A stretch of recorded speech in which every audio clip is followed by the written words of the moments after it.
If I could go, the panelists introduce themselves. So first, I don't think Jackie is on the call. She's from Tanzania. I'm not sure. Jackie, if you're on the call, say hi.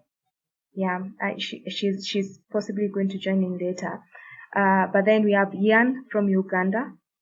Hi, Ian. Hello, this is Ian from Uganda. Okay. And then we have Jibrin from Nigeria. Hi, Christine. Okay, hi. If I could start with Ian, if you could introduce yourself and your areas of practice, your specialization in tax. Yeah. Thank you very much, Christine. My name is Ian Mutibwa. I work with Signum Advocates. I'm a tax partner. I do tax, banking, and finance with Signum Advocates. I specialize mainly in international tax, but I also do domestic tax advisory, but mainly international tax and tax restructuring and tax advisory. That's my area of expertise. And also do financing, so things like banking and finance, Islamic finance, structurings of finance, all that is my specialty. Thank you very much. Okay, Ian, great to have you, and thanks for coming on to share your insights. Jibrin, if you'd introduce yourself. Sure. As you mentioned, I'm Jibrin Dasun, a tax lawyer, ALEX, a full service law firm with offices in Nigeria and Ghana. I'm in the tax practice. I provide general corporate tax advisory services. I also handle tax litigation for the tax tribunal and the Superior Court of Record in Nigeria. Okay. Thank you. Okay, thanks. Thanks a lot, Jibrin, for joining in on the discussion, and it's great to have you to hear more insights on Nigeria. So, if we could just go and start on the discussion, and like possibly start off with Jibrin for you to just maybe to get your insights on your understanding of why taxation of the digital economy has attracted such interest, not just in Africa, but globally, like with the ongoing work of OECD on base erosion and profit sharing. And this is quite an ongoing area of interest. So if you could give your thoughts as to why this seems to be a shift that is happening in the tax kinds of discussions. Yes, thank you very much, Kristen, for that question.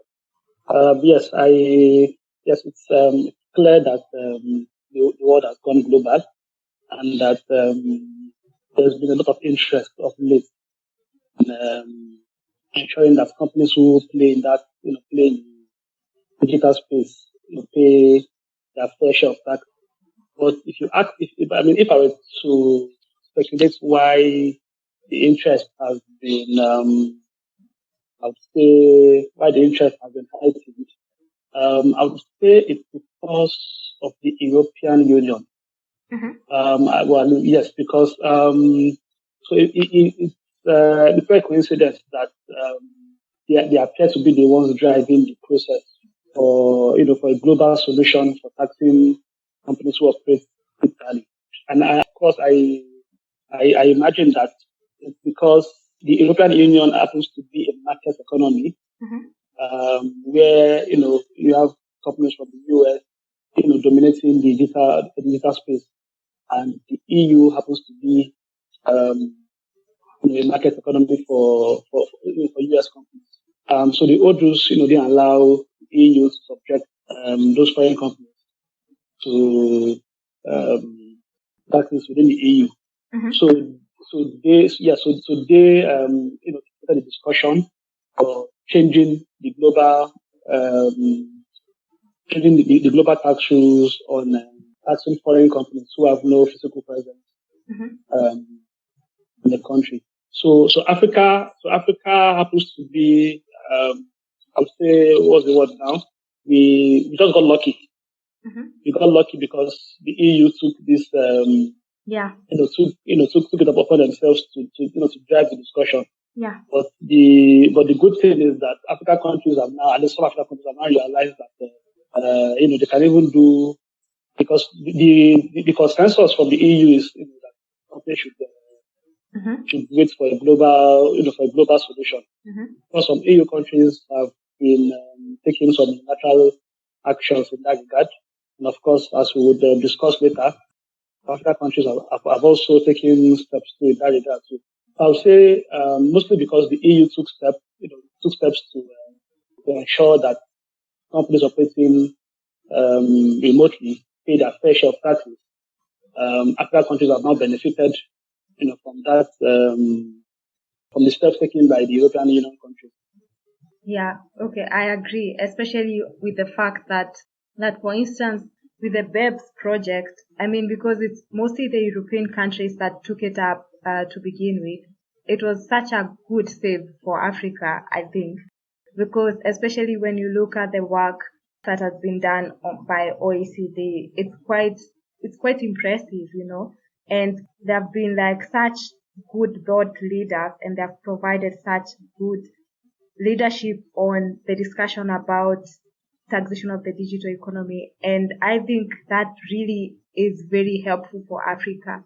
And it's especially because it's a topic, what you actually said, it's a topic, the digital economy is a topic of interest. And actually with the fourth industrial revolution coming up, someone needed to take up the initiative to think through the tax and the tax rules that would apply to it. Yeah, that's quite a good point you make, especially about Africa benefiting from the BEPS project. And then also the other thing that you're saying is that Africa has since realized what it is that they need to think through, and they're taking up the initiative. And Ian, if I could also get your perspective on the world and the global, the global space on technology, and why this topic of tax seems to be of quite some good interest to many economies. Oh, wow. Okay. So no one can hear me. Okay. Now we can hear you. Oh, what happened? Okay. At what point did you lose me? At the point where GB was still speaking, I think it got cut off from there. Okay, because I could hear him perfectly. I could hear Jibrin perfectly until the entire point that he was making, and then I also asked a question to you, Ian. I'm sorry, I'm not sure what's going on, but I hope everyone now is able to hear me.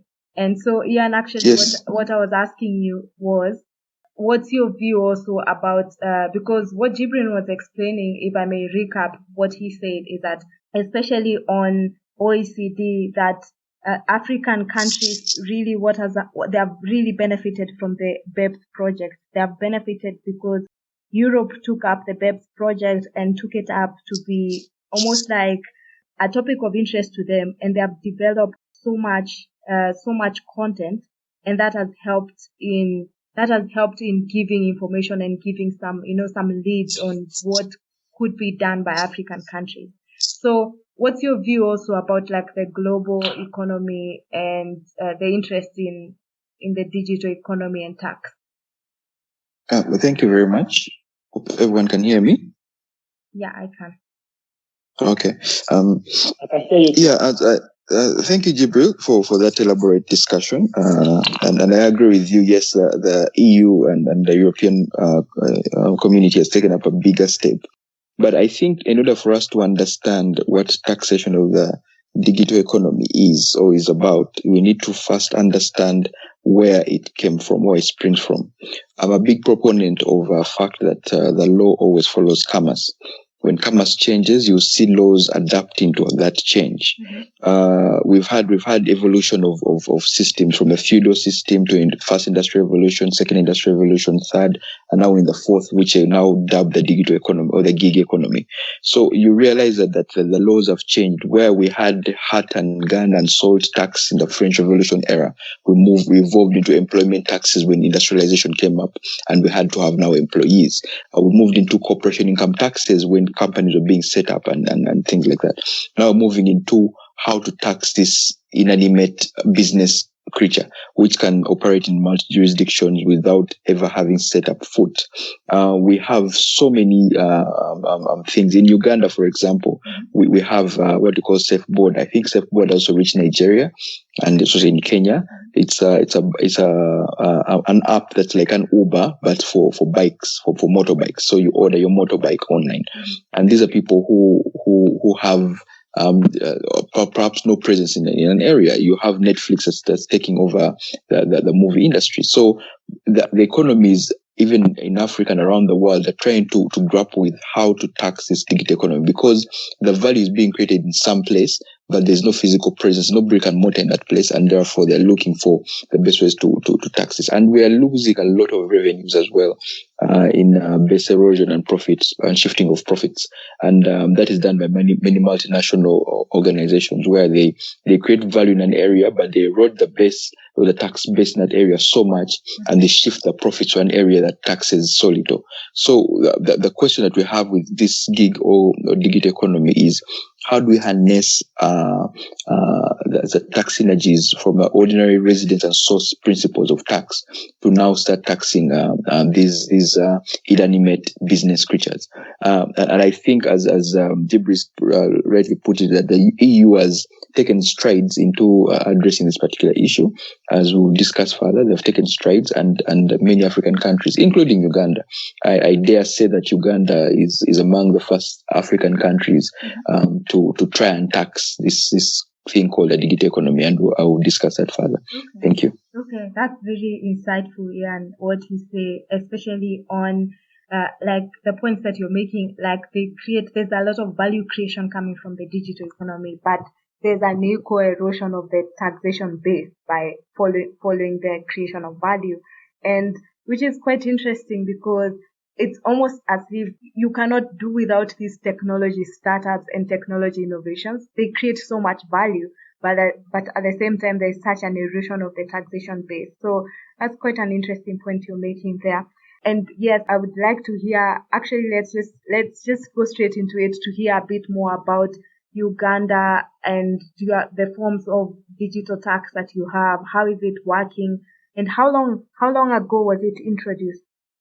Thank you very much. In 2018, 2019, the Uganda Revenue Authority and the Ministry of Finance came up with draft proposals on how to tax this digital economy. And again, I say it's a proposal because it was a trial and error system. They came up with something they called over-the-top tax, or over-the-top services tax. What the over-the-top services, or we call it OTT. OTT tax means you have to pay a tax in order to access social media. So if you haven't paid that tax, and it's a meager tax, it's about $1.5 or something like that per month, and you pay that so that you can be able to access online services. So what the Ugandan entity did was, usually you make sure that the tax is being faced by the multinational corporation. What the Ugandan Revenue Authority did is to pass on the tax to the average consumer. So you find that if I want to access, for example, this particular link on Skype, I'd have to have paid my OTT. If I've not paid my OTT or over-the-top services tax, I've never been able to access this. In a way, you're more or less taxing Skype, you're taxing Facebook, you're taxing Instagram, you're taxing Twitter, you're taxing those other different sites, because that's the only way you can access internet data, by paying that tax. So you'll find that was the way the Uganda Revenue Authority saw it fit to collect tax. However, with that came in a lot of pushbacks from the society. The right to access internet was questioned, and the United Nations almost put access to internet as a basic human right. So you find that a lot of protests on taxation of social media tax, how the poor are being oppressed because of this tax and things like that. And as you know, whenever there's a challenge on certain taxes or certain policies, people look for alternatives. So people look for virtual private networks, or VPNs, which they could access without paying the tax. And that cost the URA a lot of money. URA had targeted over 200 billion shillings to be collected in that financial year, but they didn't even make half of that. They made probably about 50 or 49 billion. Around that, and that only shows that look, this particular tax is not very favorable if you're passing it on to the final consumer. So I hope and believe that it's still there. Even up to today, we still have the over the top services tax, but I think we need to rethink these strategies, because if you pass it on to the final consumer, if you pass the tax on to the final consumer, you're not indenting the person who is producing the revenues in Uganda. You actually are curtailing development in Uganda from people who cannot pay this tax. And tax is not supposed to be prohibitive in that way. It's supposed to be progressive and encourage people to develop. So you find that measure has worked for the Uganda Revenue Authority, but it has had a lot of pushbacks because people can access VPN networks, and they readily easily pay for VPN networks and paying the over-the-top services tax. But with time, it has caught up, and now we are realizing a little bit of more revenues from this over-the-top services tax. Wow. Yeah, that's like so many questions that I would ask about that approach taken by Uganda, because in that case, it's the final consumer. It's the final consumer who is paying the tax and not the multinationals themselves who are operating within the country, right? Yes, that's true. Okay, and so I'll be paying tax for my 6,000 or one or two, or roughly $2 is going to pay tax for Facebook, for Instagram, for Google, for all these other multinationals who are operating in Uganda. So how do they collect it? How do they collect this tax? Like, what happens? We have what we call mobile money, or virtual money that you can have on your phone. So you access an app on your phone, and then you can pay the tax to the Uganda Revenue Authority. And without paying that tax, when you pay the tax, you can pay it quarterly, monthly, annually. It's up to you. When you pay that tax, you now get access. When the period you've paid for expires, you cannot access the online services. So if say I've paid for the month of July, by 31st of July, which is tomorrow, it would cease my access to the internet. So they work in conjunction with mobile networks, so that your access to online services ceases as soon as you stop paying that over-the-top services tax.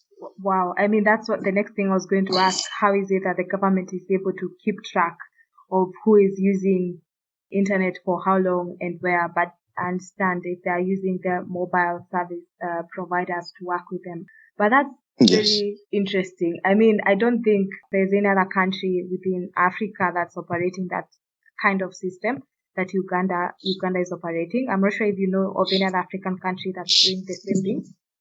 I'm not aware. Maybe I don't know what the situation is in Nigeria. I'm not aware of any other country. And as I said, I dare say Uganda will be or is among the first African countries to somehow forge a way of taxation of this digital economy. And also, what you need to note is that East Africa or Uganda, I think, and perhaps West Africa, we have developed that mobile money system, which is not in Southern Africa. Yeah. So you'll find that we can easily access financial services on our mobile phones. Now, the government has used that very well to make sure they collect taxes through those mobile money or the telcos in Uganda. So you find that if I'm plugged into MTN, for example, MTN network will stop my access to data if I don't pay the OTT tax. When they do the OTT tax, then they submit to the URA. So there's a record of who has paid what tax, who's accessing what internet. The mobile networks will account for that. So the URA in a way has sat back and said, mobile networks will collect for us this tax, to account for us this tax. We just sit back and watch it multiply. And that's how it works in Uganda. That's very interesting what Uganda is doing. For instance, for myself, I have quite a bit of experience and knowledge on the Kenyan tax, and Kenya is not doing that, and South Africa as well. They're not doing that kind of tax. But maybe, let me hear, Jibrin, what's the situation in Nigeria? What kind of digital tax do you have, and how is it working? Thank you, Christine. Yes, so I was saying that we've adopted a two-pronged approach to taxing the digital economy.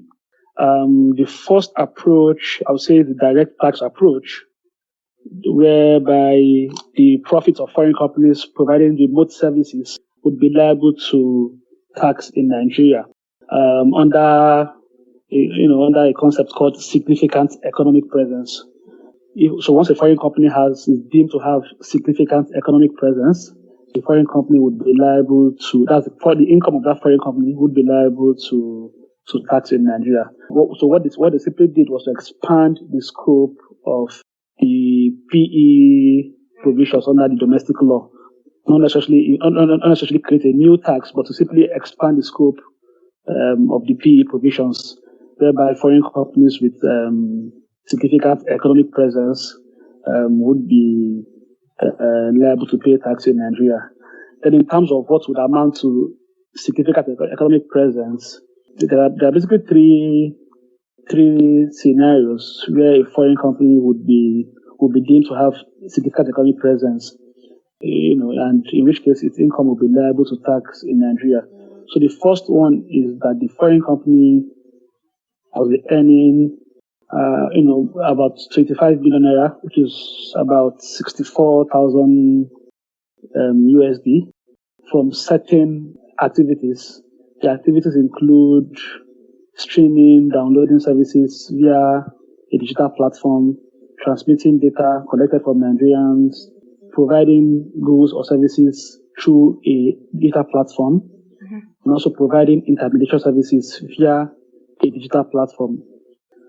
So once a foreign company provides the end of these activities or is engaged in any of these activities, and its turnover in an accounting year is more than $64,000, the foreign company would have to pay tax on its profit. Would have to pay tax on its profit in Nigeria. And that's that's the direct tax approach. Then for indirect tax, Nigerian residents are now required to self-charge VAT of 5%, 7.5% when making payments to non-resident companies from whom they receive services, regardless of whether the non-resident company has physical presence in Nigeria. So once you receive services from a foreign company, you are required to self-charge an account for VAT, which is currently 7.5%. Yeah, so that's the framework that Nigeria has introduced to tax foreign companies, or at least to tax the digital economy. The direct tax, taxes the income of the foreign company, whereas the indirect tax would ultimately, it's borne by Nigerian residents. It was, the rules came into effect earlier this year, February this year. And it's interesting that for VAT, it's unclear how individuals would account for VAT received from foreign companies. It's easy for companies because they'll be audited, so there's an incentive for them to comply. But for individuals, it's unclear how that will be enforced. It's been suggested that the government may appoint the banks as tax agents. Since effectively payments to those foreign companies would be made using local banks. It's been suggested that the local banks will be appointed as agents for the purpose of deducting VAT, in a sort of payments to foreign companies. So that is the approach that Nigeria has adopted in respect of taxing foreign companies providing services remotely in Nigeria. Okay, that's quite interesting. It almost feels like there's a lot of trial and error that African countries, especially, like when you say about the VAT tax is introduced, but then it's not quite clear yet what mechanism they'll use to collect the tax. And it's the same like for Kenya, like a digital tax was introduced by the Finance Act of last year, 2019. But then regulations have not yet been passed. I'm trying to compare this with Nigeria, to show like it sounds like it's quite a bit of trying and see what works. So like for Kenya is that they define a marketplace. So they say tax that someone is supposed to pay for using a digital marketplace. And then a digital marketplace could be anything, and especially for promotional activities. So if you promote your activities, let's say on Facebook, then there's a certain amount of tax that you're expected to pay. But then the regulations on how that will be done, it's similar to Nigeria, I think, how that will be done, who will collect it, at what point will it be collected. And especially, I think the situation, I'm not sure what the situation is like, Jibrin, in Nigeria when it comes to like the banking sector, so that they say they can appoint banks as agents, because like in Kenya as it is in Uganda, there's a lot of mobile money banking kind of thing, so that now in Kenya, someone may never have a bank account at all, but they will have mobile money, which they use to transact. So in Nigeria, is there like a big use of other alternative payment methods other than banks, or how would the bank be the best way for the government to collect VAT? Yes. So the use of mobile money, it's available. Although still growing, still growing, but there's a sizable number of Nigerians using mobile money to make payments. But ultimately, because foreign companies, so ultimately the banks have to be involved because the banks would have to provide foreign currency to the offshore recipients of sorry, to the offshore recipients of the payment by local customers. So the banks have to be involved in the sense that the banks would effectively be selling foreign currencies to Nigerian users of those services. So to that extent, so because the banks would be involved in the payment process, it will be easy for the banks to be appointed as agents. So I would imagine that between the banks and the offshore service providers, the invoicing, VAT will be included in the invoicing such that the offshore recipient receives net of VAT and the bank remits VAT to the tax authorities. Although that would be where the Nigerian residents and individual customer. For corporates, because they already remit, there's a framework for them to remit VAT in respect of services that they provide. To be easy for corporates to remit VAT using that same channel. Then there's also withholding tax too that's for the direct taxes now on foreign companies now. There's also withholding tax paid to be deducted by a company making payment to an offshore company providing services remotely to Nigerian customers. The withholding tax is it's 5% for digital services. That services provided via the digital platform, and for all other services, the withholding tax would be 10%. Although that would be the final tax for all other services. But for data services, the withholding tax is 5%, which is an advance payment of income tax. So ultimately, it would be expected that foreign companies providing services remotely will be required to then file returns in Nigeria and claim whatever withholding tax that has been deducted at source from in their tax computation and arriving at the tax payable. But then again, because of issues around apportionment and how to allocate expenses to the local market, it's unclear whether the Nigerian government would in fact require foreign companies to file returns in Nigeria and simply treat the withholding tax to be deducted at source to be the final tax in respect of payment to foreign companies. So there's still a lot of unknown in respect of the direct tax on foreign companies providing services remotely. It's expected that the authorities would issue guidance in respect of withholding tax, filing of returns, and even just general compliance with the legislation. Yeah. Jibril, I have a little bit of question because even in Uganda we have the withholding tax and VAT on imported services. But now I would like to see how that plays out, because my understanding is that of system would work best again with brick and mortar. If I get an invoice from a company offshore, then as I'm paying that invoice, I withhold a certain percentage of that money and also charge a reverse charge VAT on that invoice. Now, imagine I'm paying for, say, Netflix. There's no invoicing. There is nothing that I'm getting an invoice from Netflix in the US or whatever it is. I'm just using my MasterCard or my Visa card or whatever card I'm using to make a payment. How would the Nigerian authorities track or trace that money to get withholding tax and VAT? I'm curious to know. Yeah, so the banks have to authorize that transaction. Don't forget that. So yes, so you would make the request, you put in your card, you make to make payments, but the bank has to authorize the transaction. So once they appoint the banks as agents, what they will simply do is to build in VAT into the payment such that you would be paying. For Nigeria now, Netflix now invoices in naira. So in fact, they're actually required to include VAT when invoicing you.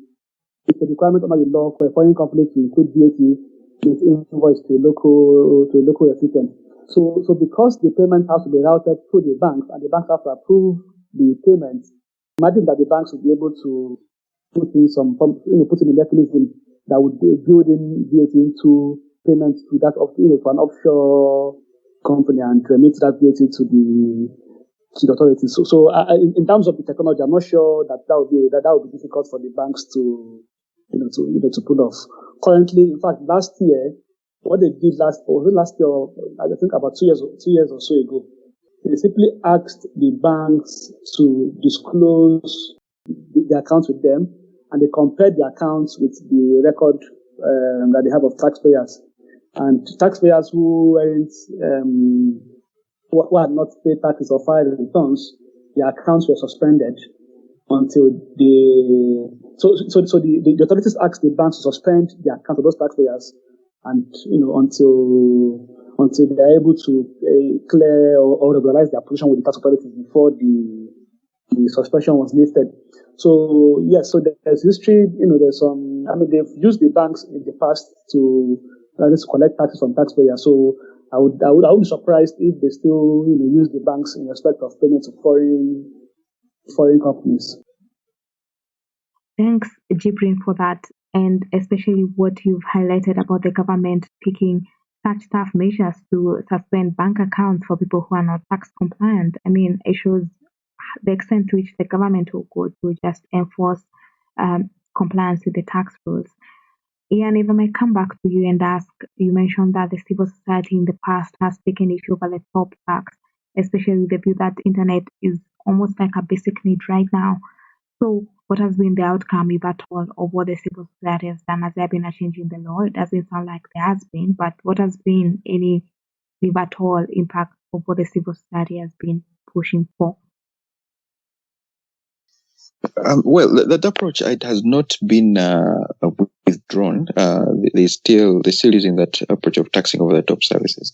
But again, they've also tried to do indirect taxes or value-added tax or VAT, where they require the multinationals doing business to have VAT agents in Uganda who will help them file the VAT returns in case they charge VAT on their services, which are vertible services. So they are trying to get, as Nigeria is doing. We have already the direct taxes, a withholding tax, and then the reverse charge VAT or VAT imported services. But we are also trying to say, okay, if we're not going to use a banking system, because in Uganda we don't have that kind of like rigorous enforcement through the banking system. They have tried to make the banks disclose, as the Nigerians are doing, but has been pushed back many times from with the parliamentarians. So I think Uganda is still developing. And we're still looking for the best way of taxing these digital mediums. We're still evolving. I think we will use the over-top services because it has worked partially, but we're also looking at taxing through VAT and through other ways of doing it. Again, the danger we face is that when you do the taxation, you always throw the compliance to the consumer. And I've seen most of the EU companies have tried to push it away from the consumer to now the digital companies themselves. So if you look at things like market presence, how much revenue you generate in an area and things like that, and PE or private permanent establishment rules that applying to you, so that with that revenues or that sourcing of incomes that you have in that particular jurisdiction, you're forced to actually have a physical office that can now start accounting for tax. So permanent establishment rules are going to be probably amended and tweaked to include the digital economy as well, so that you can tap on user accesses. So you find that if say Facebook has 300,000 users in say Uganda, then it has a presence in Uganda and should register for tax purposes. or else they will not be allowed to do business in Uganda. It has two ways to it. Facebook will look at how much revenue do you generate from Uganda, and if it's too minute, they would say, okay, let's close Uganda and then move on. So you have delicate balance between having those companies register in Uganda without completely chasing them away from a country that doesn't actually make business sense to them. So again, Uganda is evolving. We shall evolve. We shall think of better ways to tax the economy. The economy keeps on changing. When you think you've got it here, it evolves and does something that you really expect. And as I said at the start, that the law will always follow the commerce. So when the commerce changes, the law has to change to adapt to that change in commerce. Right now, commerce is online. Everything, you can buy something from South Africa without ever stepping to South Africa. It will be shipped to you to your doorstep without ever having done any mediums of it's just credit card and everything just arrives at your doorstep, which was not the case before. Before, you had to get through the road, go through customs and all those other things. Now it's as easy as that. You can easily access movies online without having to pay to go to the cinema. So the cinema is not making that money to be taxed on the ticket sales. But someone is watching Netflix in Uganda at the moment and they're making a lot of money. So how do we now harness that tax to the revenues in Uganda? It's a question that I think still, even the OECD hasn't yet figured it out. The EU is still debating. I know digital services tax was introduced 2020 January for some countries. Some countries have pushed back a little bit. Some countries have pushed to 2021. And some other countries have reduced the rates. It's all try and error to see what works best. And whatever country gets it the best will probably be the one to create the lead for most of these other countries.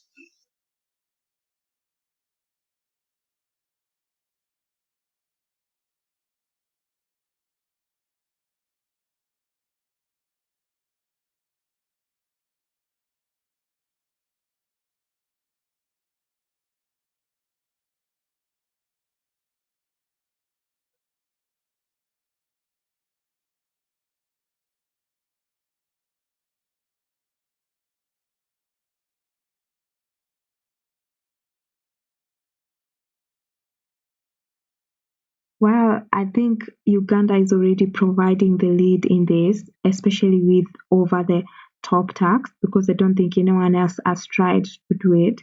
And it will be quite effective, I would think, because you see, it's the government is actually at the gate of who is using the internet and they're able to track as much as possible when it comes to getting revenue from it.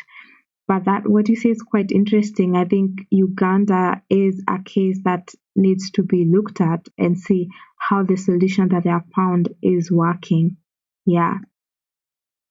Yeah, I agree with you, and I think many countries are going to follow suit. But again, the uniqueness of the Ugandan situation is that we have the mobile money access and the mobile phone. So it's a way plays into the government's hands to collect revenues easily because people have mobile money.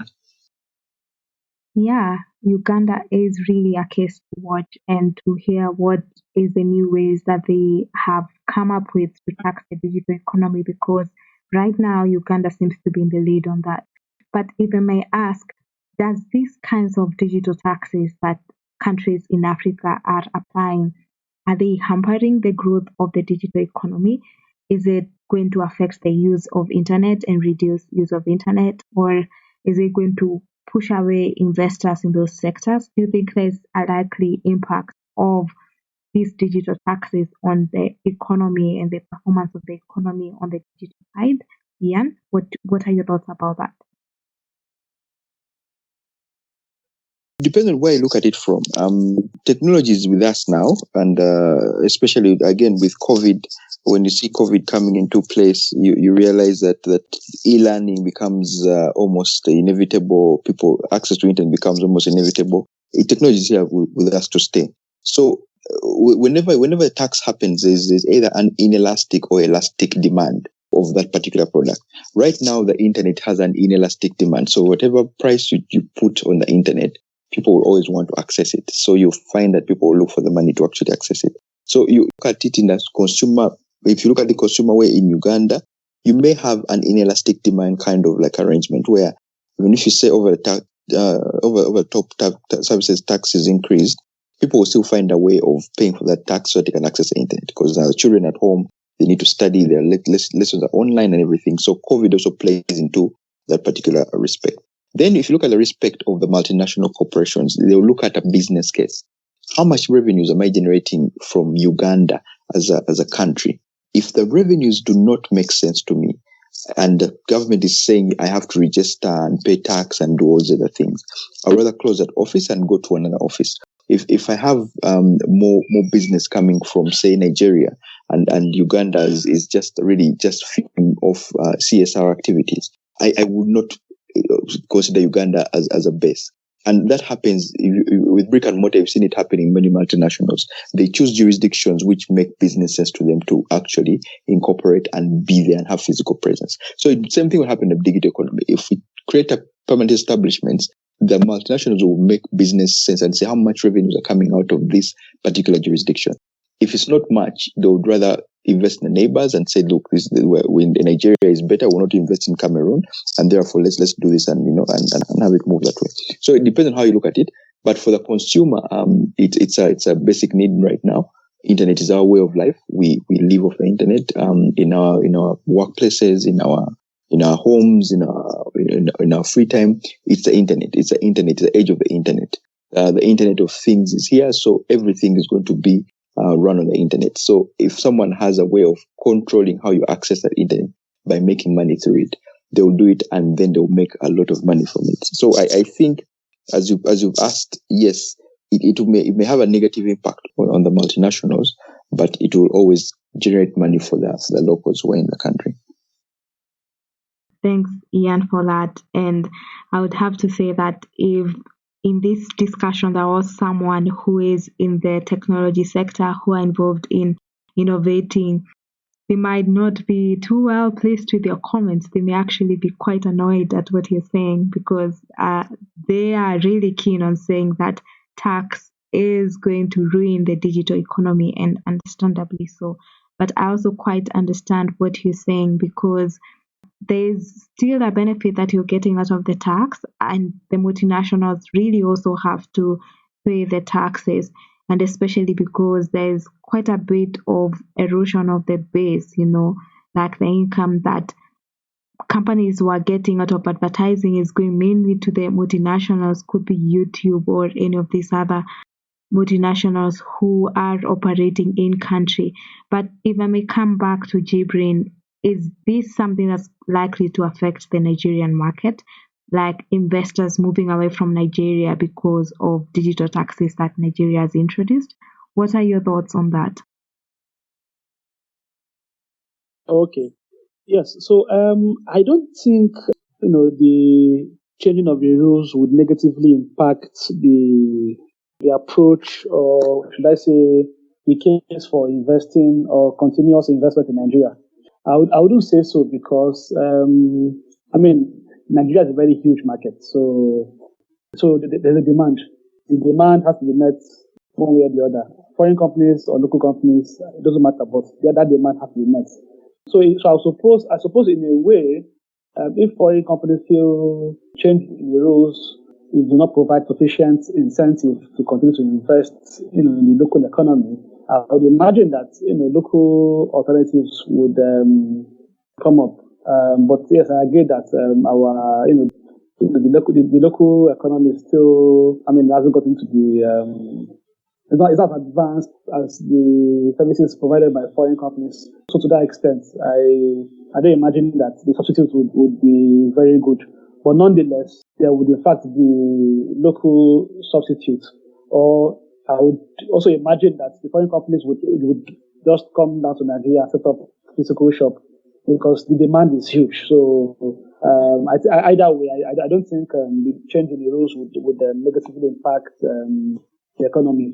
And more importantly, in our domestic legislation, there's a provision in there saying that once if it's a global solution to taxing the digital economy, the domestic law would give way to such global solution. To the extent that is a global solution, I don't think companies would feel, because in that case the rules would be similar across jurisdictions. I don't imagine that that foreign companies would feel the need to stop investment in Nigeria. I would imagine, in fact, I've had calls to advise a number of companies, who are still going ahead with their plans before to invest in Nigeria, even after the new rules came into force. It's unlikely that foreign companies will scale back or leave Nigeria because of the change in the new rules. Yeah.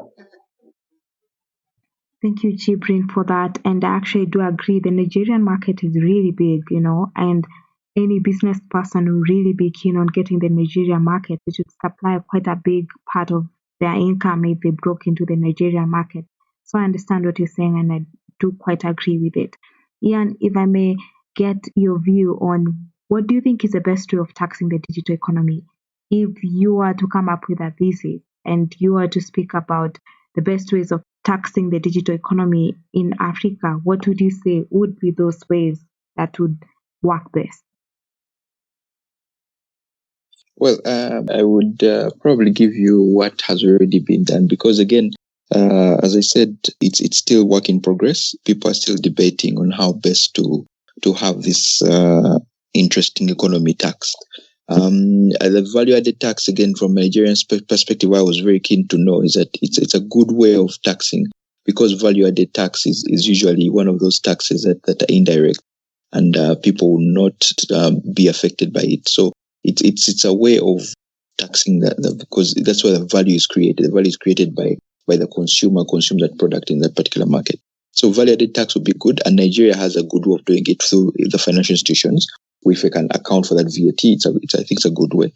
I've also seen the direct services tax, its implementation in different European Union states or European Union countries. You find where they say if you have a certain number of viewerships or a certain number of consumers of your particular product, then you create a permanent establishment and have to register in a particular country. I think that's also a good way of having it.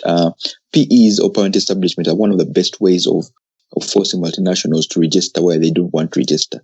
So if it's a one-off transaction, I've just done business with 10 people, fine, that can slip the revenue authority. But if you're doing it over and over time, 6 months, 1 year, you have a following of 1 million people and you're generating income from these particular people, then you should be able to account for tax in that particular region. So my two approaches would be one, value-added tax, as long as it's rightfully enforced and rightfully collected. The second one would be the direct services and creating permanent establishment, which will now call for a widening of the definition of PE so that multinationals can come in and register as companies or as corporations in the regions where they source income.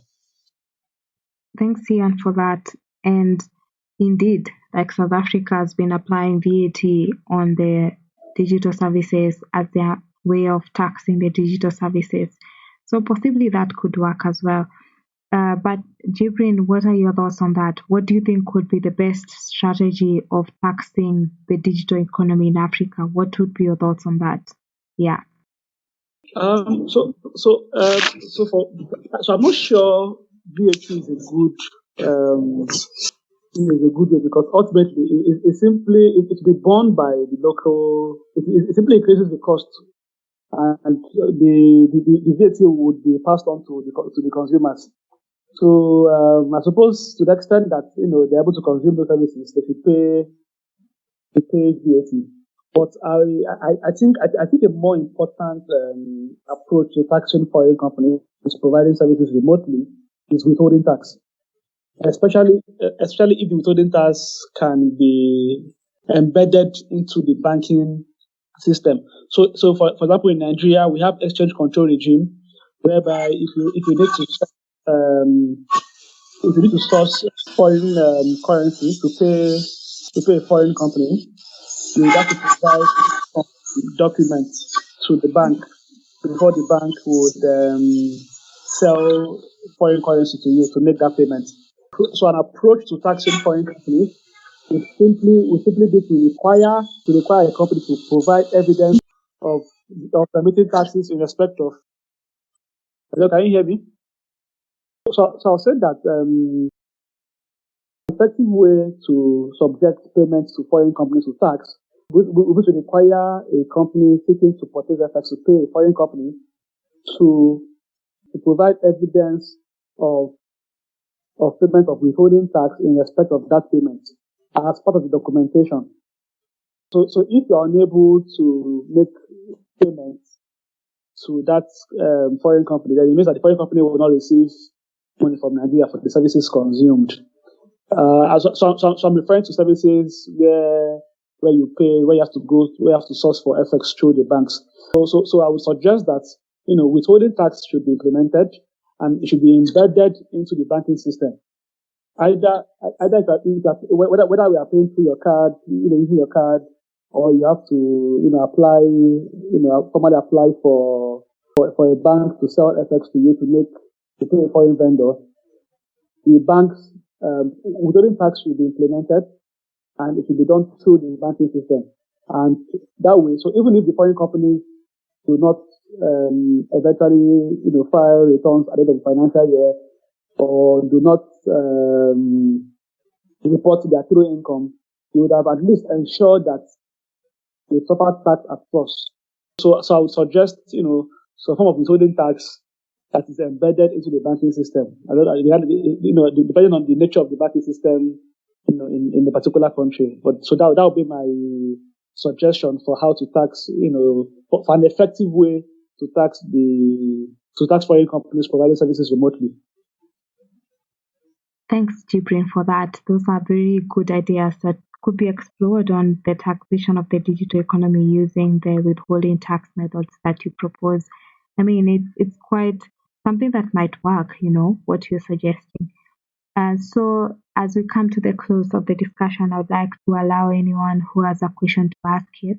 So if anyone has a question, you may ask, and then we will get the concluding remarks from Ian and Jibrin, then we'll be done with today's discussion. So anyone with a question, please ask. Okay, I have a question.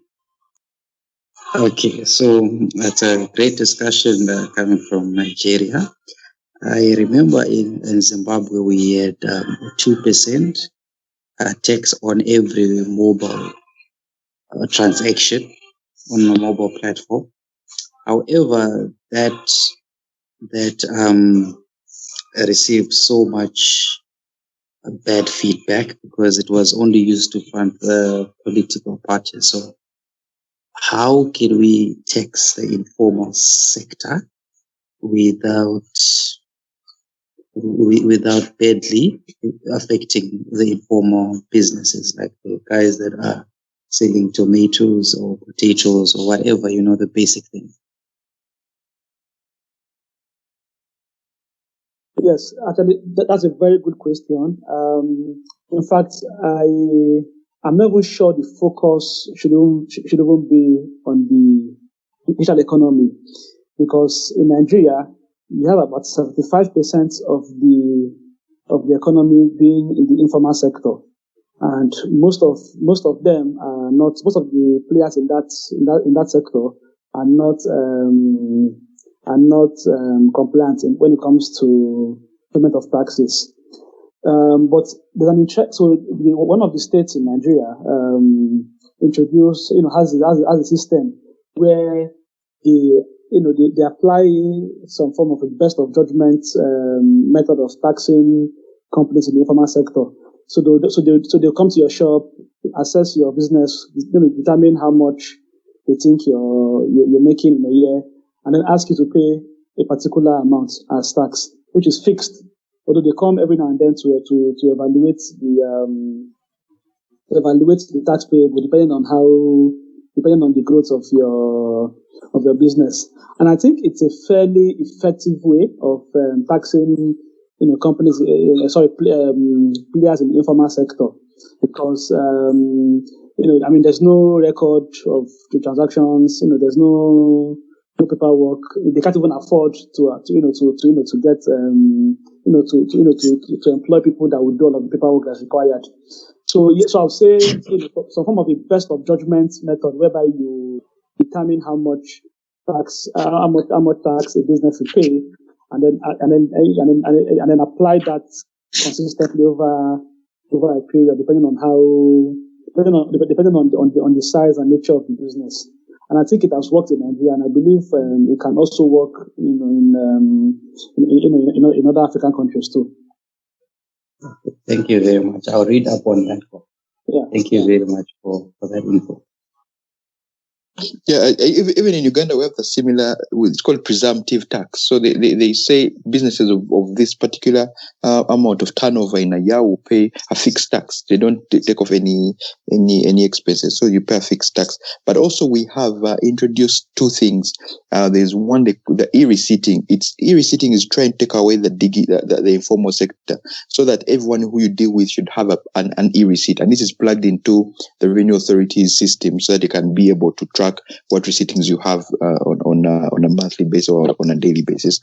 Also, we have the fact that everyone who is dealing with someone must have a tax registration number so that you be able to offset that expense for tax purposes. So even the informal sector, we're trying as much as we can in Uganda to bring the informal sector to the formal sector, because once they remain informal, even presumptive tax, one may be making $1 billion as an informal sector person, and you cannot tax that. You can only tax, say, a portion of it because they don't give a declaration. So we're trying as much as possible in Uganda to do away with the informal sector through e-receipting and having everyone register the tax identification number.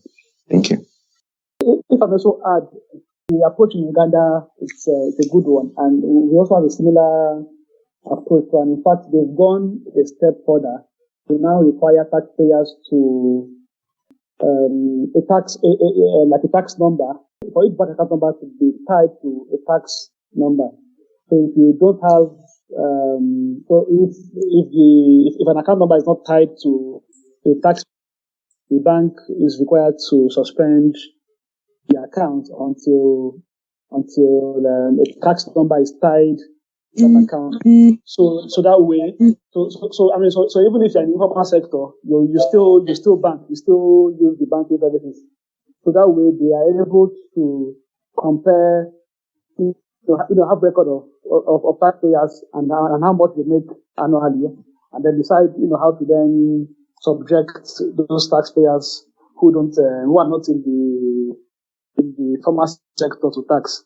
So although compliance has been low in terms of people complying with the requirement to update their bank accounts with their tax number, but that's because the authorities have not been enforcing against account holders. But I imagine that very soon they will start to enforce that provision, in which case almost everybody in the formal sector would automatically have records that can be cross-checked by the authorities.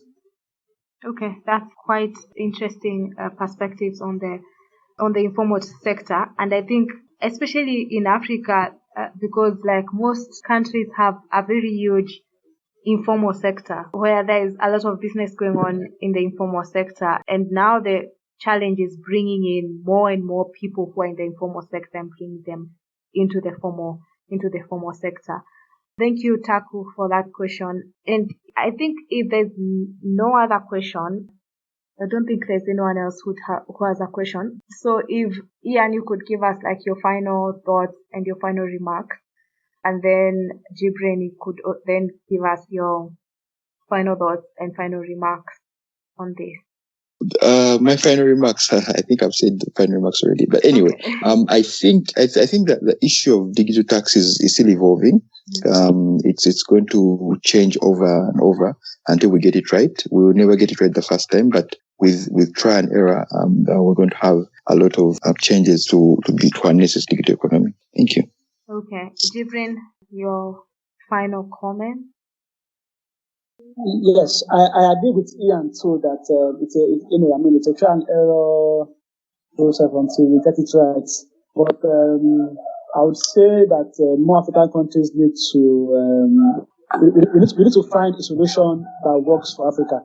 If we rely on the OECD and the global bodies to come up with a solution and we simply copy and paste, I'm not sure those solutions would always fit our unique purpose in Africa.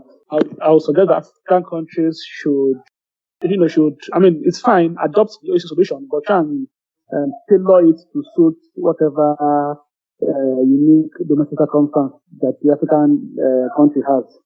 because if we simply copy and paste, the solutions that they come up with may not be reasonable or suit our unique purpose. That's my closing thought. Okay, thank you very much, Jibrin and Ian, for making the time to to share your thoughts on this. And we will definitely come back to hear to have more discussions, and especially on the day maybe we're having a discussion with the people who are in the technology sector who are developing solutions. I think it will be an interesting day to have someone also who has the tax knowledge, to just have a discussion with them. But then also the other thing is that from my arranging of these sessions, especially on tax discussions, I've come to the realization that maybe there needs to be like an Africa tax practitioners forum where people exchange ideas, speak to each other, and speak over about these things. And I'm building it. So I'll be reaching out to you because I've been come across different people as panelists for these tax discussions, and then possibly have a forum where as practitioners you can always reach out to each other and hear what's going on in another country, but in any case also just bounce off ideas or get input from someone from a different country as and when you need it. I'll keep you posted about it, but thank you very much for making the time to be on this call. Thank you too. Thank you very much. Okay. Thank you, Christine. Thank you. Okay. It's a pleasure. Okay. Goodbye. Thank you.